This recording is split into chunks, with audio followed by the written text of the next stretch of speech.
Okay, so you can see now that I have beveled the two sides of each of these slabs. So we don't need to bevel the bottom or the top. We're just doing the two sides that are going to meet together at the corners. Okay, so you should have your slip handy that you've already made. And you're going to assemble the sides of the box so they are slipped to the top of the slab here and not the outside of the slab. Okay, so everything is measured so it fits together from sticking to the bottom here. That'll also support the slabs,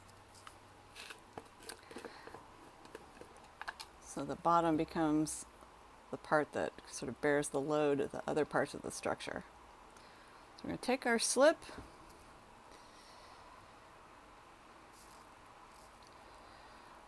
go ahead and apply a pretty good layer of slip on there.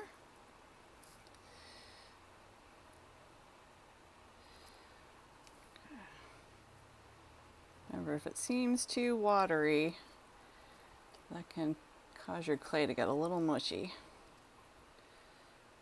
Okay. You don't need to spread around everywhere, but you should get a pretty generous amount on there. Okay.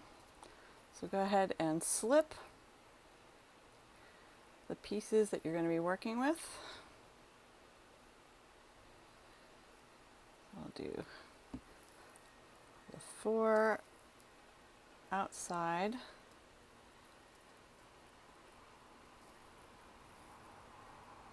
pieces of the bottom of the box and 2 slabs for now. Okay, so after we slip, we want to score the pieces.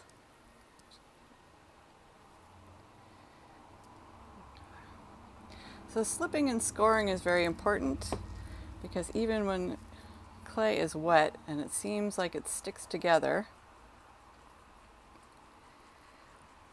as the clay dries and goes through the leather hard stages, it's going to lose that moisture and it'll lose that bond that it feels like it has. So what we're doing right now is creating the clay version of Velcro that's going to grab those 2 edges together and make them really create a bond in all the pieces of the clay that we are sticking together. Okay, so you can use your needle tool. I also like to use a comb. So if you've got a comb, some other tool, you can get kind of serrated ceramic tools online as well. Okay. That'll rough up the surface really quickly.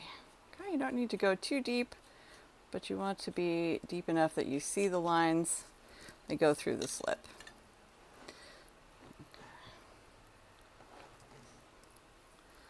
We're going to take our 2 pieces here. We've got the bottom and the sides slipped and scored. I'm going to go ahead and place that carefully on the edge of the bottom there. Okay, get it centered. Make sure that it's flush with the bottom there, so it's not sticking in too far or bulging out. Okay. Got the other piece here. And nudge that in so those corners meet. Gently press those together. Straighten that out so your slab sits nice and parallel on the bottom piece there. Go ahead and take your fingers, just press those corners together so the tar paper almost meets entirely. Okay. We'll be able to clean up the corner after we take the tar paper off of there, but even while the tar paper's on there, you want to make sure that we get kind of a nice corner. Squish that one out a little. Okay. Okay, so I've slipped and scored my other 2 sides. So go ahead and Get those on there. Scored piece on the bottom.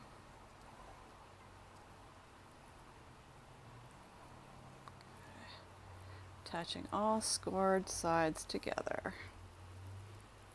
Okay. This last one we always have to kind of nudge into place here. Okay.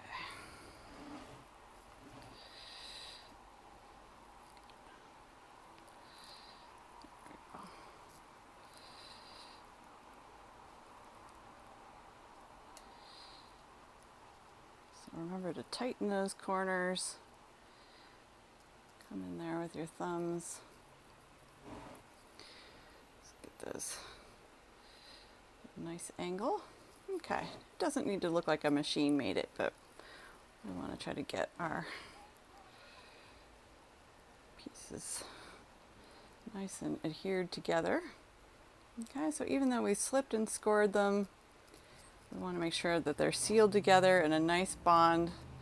So our slipped and scored Velcro seal will keep those pieces grabbed together. Okay. So the last thing I'm going to do is I'm going to spritz the inside just a little bit. Okay. And we want to take coils of clay, which are rolled up snails of clay, and we are going to reinforce the inside corners with little coils of clay. So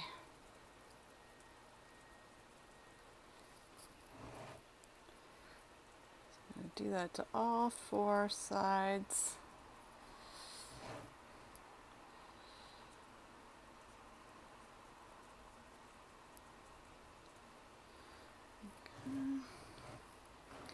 I think we can get away with not doing that to the bottom. This is pretty small. Once you get above a 4-inch box though, if you did a 5 or a 6-inch box, I would take coils and reinforce the bottom there. But I think this is small enough that we're not really going to need to. Okay. Some coils, and this will be a bit of a preview for the next project, which will be made out of coils. So you can just take little scraps of clay, about the size of a green bean, and just roll them back and forth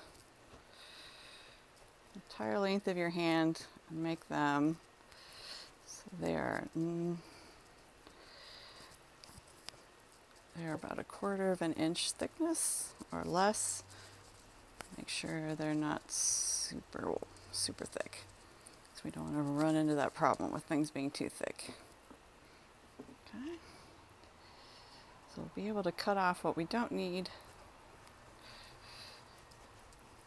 Just going to roll out a bunch here.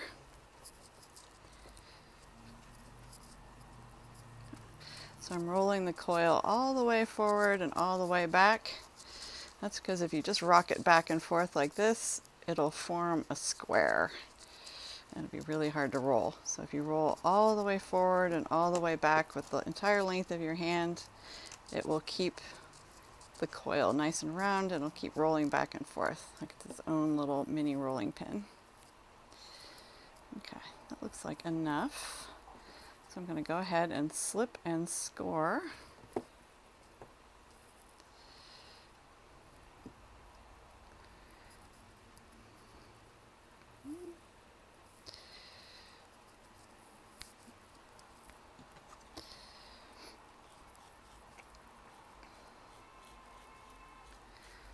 Start with the small one here.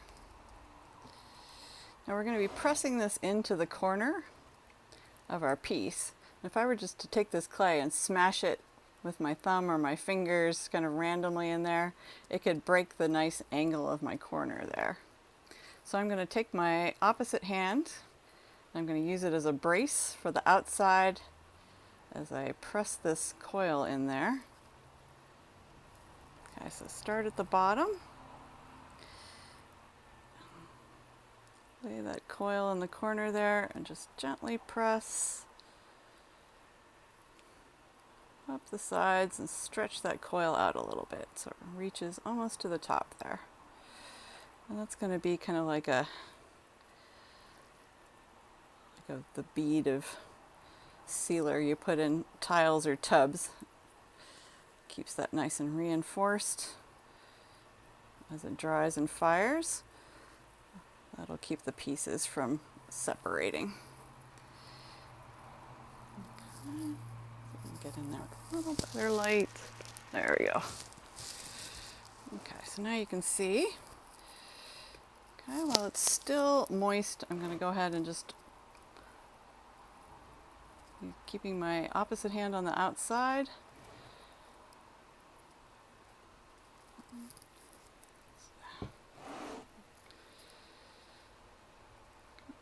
Blend that in. Okay. So I'm going to go ahead and do that to the other 3 corners on the inside.